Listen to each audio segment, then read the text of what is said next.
Dan untuk membahas duel tim Meriam London Arsenal dengan Setan Merah Manchester United, kita sudah kedatangan jurnalis olahraga Bung Kusnaini. Selamat datang kembali Bung di CNN Indonesia Sports. Bung, ini kita melihat laga besar nanti malam Arsenal melawan Manchester United. Kedua tim pada musim ini kita lihat sudah terlempar dari 4 besar nih Bung.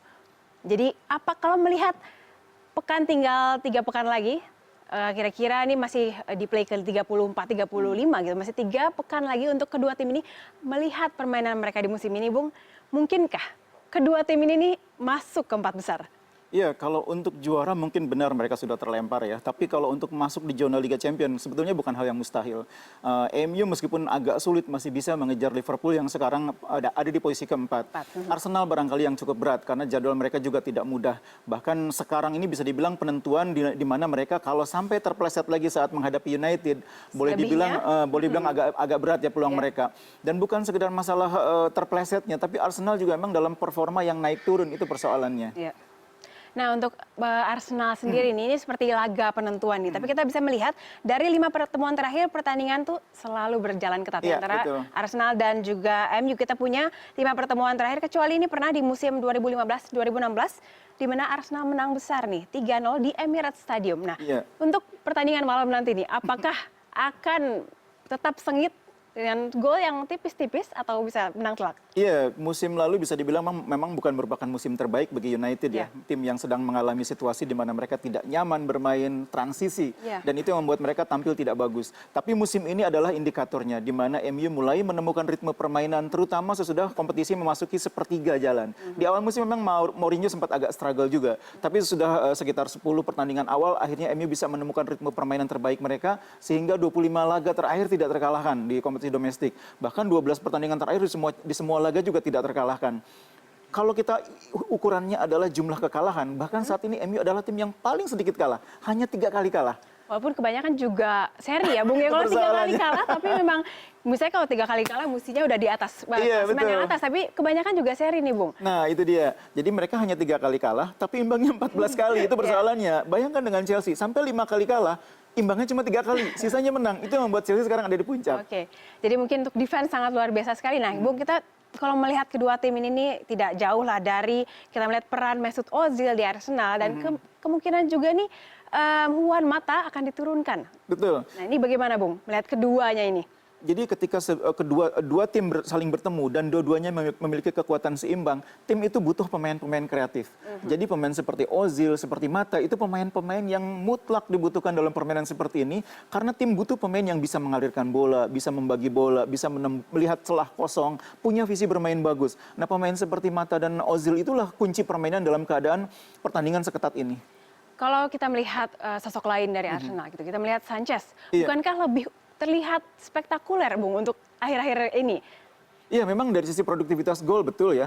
Cuma jangan lupa, ini pertandingan di mana kedua tim akan berhadapan dengan pertahanan yang sama-sama kuat. MU salah satu yang terkuat musim ini. Hanya kebobolan 25 gol di kompetisi domestik dan itu salah satu yang terbaik di Eropa. Nah, ketika menghadapi tim seperti itu, harapan tidak bisa banyak ditumpukan kepada pemain seperti Alexis Sanchez, Oliver Giroud, tapi justru kepada pemain-pemain lapis kedua. Entah itu Ozil, entah itu Aaron Ramsey, entah itu Chamberlain. Pemain-pemain seperti itulah yang justru punya ruang untuk mendapatkan kesempatan melakukan syuting, kesempatan untuk melakukan menerobos kotak penalti, dan mereka inilah yang harus diberi ruang lebih banyak karena di lini depan pasti akan sangat rapat. Kalau memang lini depannya begitu-begitu saja, tapi kalau melihat MU nih Bung, ini apakah bisa dibilang pincang dengan Juan Mata dimainkan setelah kita tahu Ibra cedera? Kenapa nih selama ini Juan Mata tuh jarang sekali dimainkan oleh Jose Mourinho? Sebetulnya barangkali karena ada faktor cedera ya, sempat dialami Mata. Mata termasuk pemain yang justru agak unik menurut saya. Ketika di Chelsea, Mourinho tidak terlalu suka dengan cara mainnya. Tapi di MU, dia termasuk pemain yang penting. Jadi di MU ada 2 pemain yang belakangan ini bisa dibilang mendapat kepercayaan penuh dari Mourinho. Yang pertama adalah Mata, yang kedua Mkhitaryan. Kalau disebut yang ketiga barangkali Rashford ya. Rashford banyak mendapat kepercayaan sesudah Ibra cedera terutama. Tapi Mata, Mkhitaryan adalah pemain-pemain yang belakangan mendapat kepercayaan MU karena mampu memanfaatkan situasi di mana tim ini kesulitan, mereka muncul sebagai penyelamat. Oke Bung, langsung saja kita akan melihat perakhiran formasi. Yang pertama kita mungkin ke Arsenal dulu ya, ini di mana Wenger mengubah formasinya menjadi 3 back. Nah ini apakah sejauh ini menjadi satu formasi yang memang bagus gitu perubahannya Bung? Iya, ini memang formasi yang sudah dimainkan oleh Arsene Wenger hampir sebulan ya. Meskipun tidak selalu 3-4-3, kadang-kadang juga 4-3-3, tapi ketika menghadapi tim yang memiliki lini tengah kuat, Wenger biasanya memainkan formasi 3-4-3 ini dengan upaya untuk membuat lini tengah mereka lebih mampu bertarung dan memenangkan duel di lapangan tengah. Adanya Coquelin di sana, adanya Ramsey ditambah dengan Gibbs di kiri dan Chamberlain di kanan, itu dianggap mampu membuat pertarungan di lini tengah menjadi lebih berimbang. Dan Arsenal cukup berhasil dalam beberapa pertandingan dengan formasi seperti ini. Cuma saya agak ragu apakah Monreal yang bermain di sini atau Gabriel. Karena kalau Gabriel dalam kondisi yang lebih fit, barangkali Gabriel yang lebih diprioritaskan ketimbang Monreal. Karena Monreal ini barangkali justru pemain yang berebut posisi dengan Gibbs di sisi kiri. Di sini saya pikir Gabriel nanti yang akan bermain. Nah, menarik menurut saya, mungkin Arsenal tidak akan bermain dengan formasi 3 seperti ini, bukan 3 ujung tombak seperti ini, tapi Ozil yang akan sedikit bergerak ke dalam, Giroud yang akan bermain geser ke sini, dan Sanchez yang bermain seperti ini. Jadi Ozil akan memainkan fungsi sebagai seorang penyerang lubang, tidak seperti pemain sayap seperti Messi misalnya. Oke, ini juga yang membedakan jika Giroud menjadi target man dengan memainkan Sanchez di depan. Iya, MU memiliki pertahanan yang kuat. Mereka punya duet back tengah yang bagus. Entah itu Smalling, entah itu Jones, entah itu Eric Bailly. Semua pemain-pemain bagus. Bahkan Rojo pun kalau misalnya sembuh, itu biasanya dimainkan di posisi ini dan cukup bagus. Karena itu tidak mungkin hanya mengandalkan serangan kepada seorang Giroud semata. Harus ada pemain yang melakukan support di depan untuk menciptakan ancaman terhadap pertahanan MU. Itulah yang saya bilang tadi, mengapa saya lebih cenderung Sanchez akan lebih banyak didorong masuk ke sini, Giroud akan melebar ke sini, dan Ozil dari sisi kanan bergerak masuk ke sini untuk mendapatkan ruang di mana ada space yang ditinggalkan oleh Ozil, oleh Sanchez maupun oleh Giroud yang tidak diisi oleh gelandang, karena dua gelandang ini kan cenderung bermain di tengah. Ini akan ada space. Space itu yang harus diisi oleh Ozil dengan bergerak dari kanan masuk ke dalam sini. Bung, bagaimana dengan peran Chamberlain sendiri yang berada di situ? Apakah sudah tepat gitu? Ya, memang ini pemain yang menurut saya musim ini bermain masih labil ya. Tapi di posisi ini saya pikir dia sekarang mendapatkan kepercayaan diri posisi bermain yang lebih bagus ketimbang Walcott. Dalam beberapa pertandingan kita memang melihat bahwa Walcott lebih banyak menjadi cadangan dan Chamberlain bermain sebagai starter. Chamberlain ini kelebihannya adalah kalau bermain dengan 3-4-3, pertahanannya lebih kuat dibanding Walcott. Tapi kalau misalkan Arsenal bermain dengan 4 pemain belakang, barangkali di sini masih ada peluang bagi Walcott untuk menjadi starter. Tapi kalau 3-4-3, Chamberlain jauh lebih baik daripada Walcott. Jadi ini semoga ini menjadi formasi yang terbaik buat Arsenal malam ini ya, Bung ya. Iya. Kita beralih ke perakiraan formasi dari Manchester United. Nah, ini apakah ini formasi yang tepat bagi Mourinho di mana kita tahu banyaknya pemain yang cedera? Iya, sudah pasti tidak ada Ibra. Rashford pun saya pikir tidak akan dimainkan karena terlalu berat bebannya ya. 10 pertandingan yang harus mereka jalani dalam waktu 4 pekan terlalu berat bagi pemain muda seperti Rashford. Sehingga kali ini saya pikir Rooney akan menjadi andalan di depan sebagai orang yang dipercaya menjadi pendobrak pertahanan lawan. Cuma barangkali berbeda dengan Arsenal, MU akan cenderung bermain dengan satu penyerang utama di sini. Sementara Martial seperti biasa akan bergerak dari kiri, Mkhitaryan dari kanan. Nah, ini barangkali yang menarik. Ada Mata di sini yang bisa bermain di sini atau bergeser ke kiri, kemudian Martial masuk ke dalam dan ini diisi oleh Mata. Ini saya pikir kemungkinan yang bisa dilakukan oleh MU karena mereka punya pemain yang fleksibel karakternya. Martial bisa bermain di kiri, bisa menjadi striker juga, Mata bisa di kanan juga, bisa bergeser ke kiri juga. Dengan demikian maka akan ada ruang yang cukup besar sebetulnya dibuat oleh para pemain MU dengan pergerakan yang dinamis dari 3 pemain ini. Oke, Bung, ini kita melihat formasi lini depan Manchester United nih, Bung.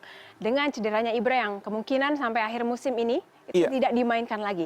Nah, ini kira-kira seberapa pengaruh gitu bagi Manchester United kehilangan Ibra, dan penggantinya Rooney kita tahu memang dia pemain yang sangat bagus, tapi selama ini pada musim ini gitu tidak terlalu banyak gol yang diciptakan Rooney. Betul, bahkan Rooney dalam beberapa pertandingan bukan bermain di posisi nomor 9 tapi bermain di posisinya Mata di sini ya. Sehingga memang ini sesuatu yang agak janggal, tapi inilah berkah.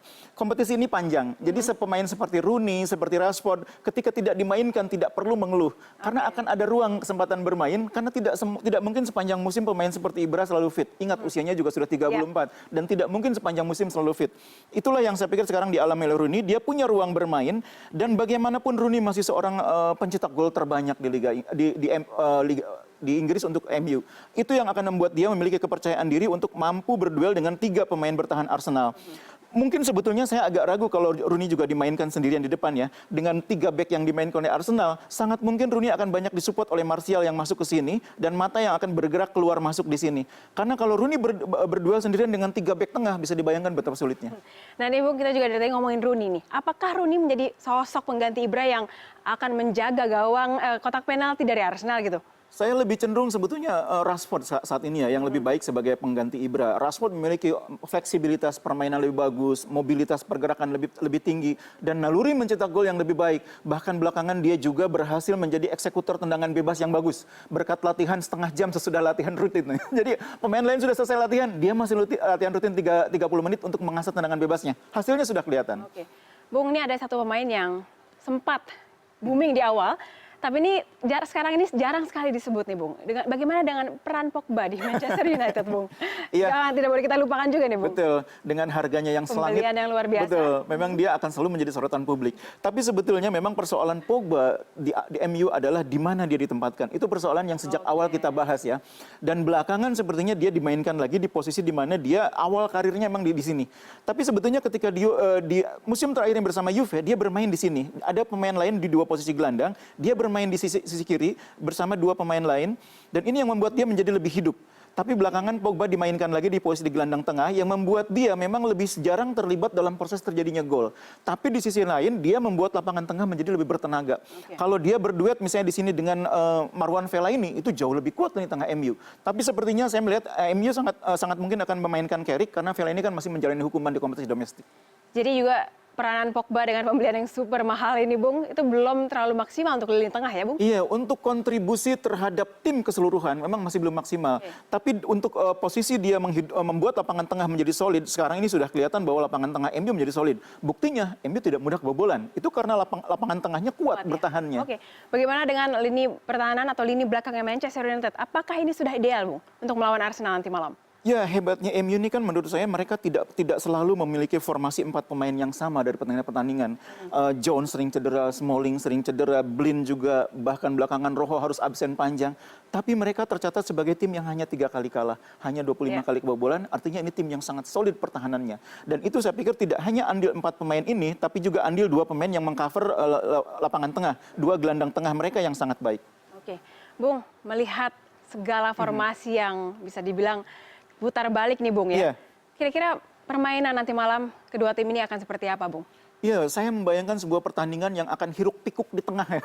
Akan rame di tengah, tapi jarang mendekati area pertahanan lawan. Jadi jarang akan shot on target itu akan jarang ya? Shot on target akan tidak mudah bagi kedua tim, karena permainan mereka akan mengalami tekanan yang berat di lapangan tengah sehingga sulit mencapai area pertahanan lawan. Dalam keadaan seperti itu, pemain-pemain yang punya kemampuan istimewa, seperti misalnya Martial, Mata, atau Mkhitaryan, itu akan sangat menentukan apakah mereka bisa menembus pertahanan atau tidak.